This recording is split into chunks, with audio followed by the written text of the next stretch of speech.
Mesdames et messieurs, bonjour et bienvenue sur State of Mind, le podcast qui vous apporte de la paix à votre esprit.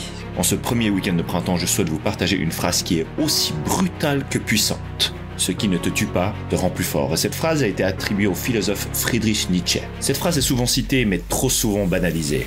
Maintenant, que signifie-t-elle réellement ? Est-ce juste une citation ou est-ce que c'est une véritable philosophie de vie capable de transformer nos épreuves en force ? Dans nos vies, nous traversons des moments de douleur, d'échec et de doute. Ces moments nous mettent à l'épreuve, nous bousculent et nous testent. Face à l'adversité, nous avons deux choix, nous effondrer ou nous relever. Mais se relever n'est pas qu'un simple acte physique, c'est un processus mental et émotionnel profond. C'est une alchimie intérieure qui transforme la douleur en résilience, la peur en courage et la chute en apprentissage. Regardons le parcours de ceux qui ont marqué l'histoire. Nelson Mandela a passé 27 ans en prison mais en est sorti avec une détermination inébranlable. Et que dire d'Oprah Winfrey, qui a surmonté une enfance difficile pour devenir l'une des femmes les plus influentes du monde. Et ces personnes ne sont pas devenues fortes par hasard, elles ont utilisé leur souffrance comme des tremplins. Maintenant vous allez me dire, mais comment fait-on pour transformer l'adversité en force ? La réponse réside dans un mot, la résilience. La résilience, c'est cette capacité à rebondir, à avancer malgré les coups. Mais ce n'est pas du tout ignorer la douleur ou faire semblant qu'elle n'existe pas. C'est l'accepter, l'affronter et décider d'en faire quelque chose de positif. Prenons un exemple simple, le corps humain.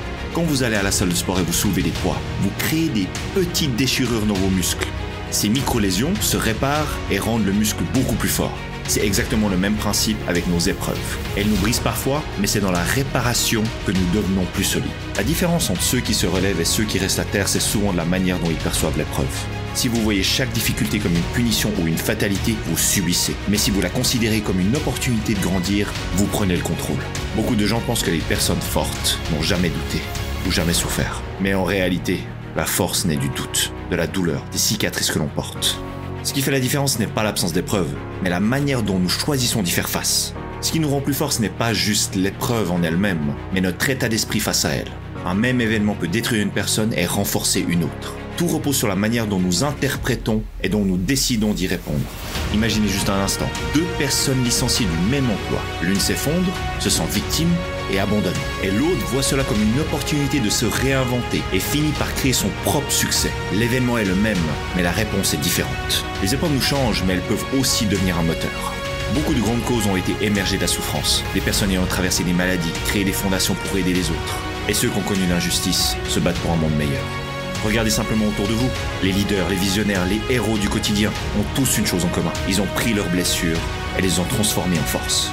Ma conclusion est que la vie ne nous épargne pas. Nous serons tous confrontés à des obstacles, des douleurs et des échecs. Mais souvenez-vous de ceci.